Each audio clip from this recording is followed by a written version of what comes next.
Yooyaa ashamaa akkam jirtu daawwattoota fuula TikTok kooti baga ayyaana cuuphaa kan bara 2015 nagaan geessanii nagaan geenye ayyaanni gaariidha kunoo waaree booddee bifa kanaan iddoo seena qabeessa godina Baabuur magaalaa seena qabeettii aanaa Allee Goreerran jira.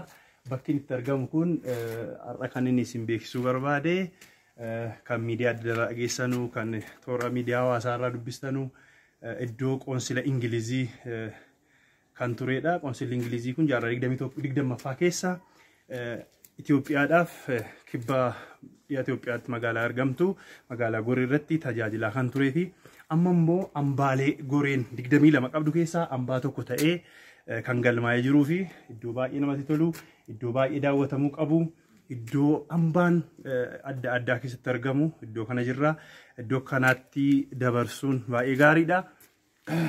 Kanaan wal qabatee imbaasii kanaaf jigee kukkufeetu ture, fokkisaadhaan ture. Amma garuu waggaa lama as bifa addaatiin imbaasiin kun deeggarsa mootummaa Ingiliziitiin tumsa mootummaa Keenyaatiin fooyya'aa jira, haareffamaa jira, sadarkaa kanarra gaheera. Egaa gara magaalaa kanaa gaafa dhuftanu waan baay'eetu jira. Seenaa gurraachotaa, seenaa injifannoo gurraachotaa kan ta'e injifannoon waraana Saambee asittidha kan inni geggeeffame. As magaalaa Goree aanaa makana jala jechuudha.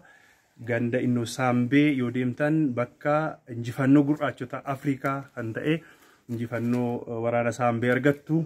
Kanaaf bara waggaa 81 dura booddee waraana injifannoo Saambee bara darbe kabajnee jirra. Bara kana immoo marsaa lammaffaadhaaf kabajuudhaaf qophiirra jirra. Bara kana immoo gara kana biyya keessaa biyya alaa gaafa dhuftan gara iddoo kanaallee dhuftanii qoonsila Ingilizii kana akka daawwattanu isin affeera.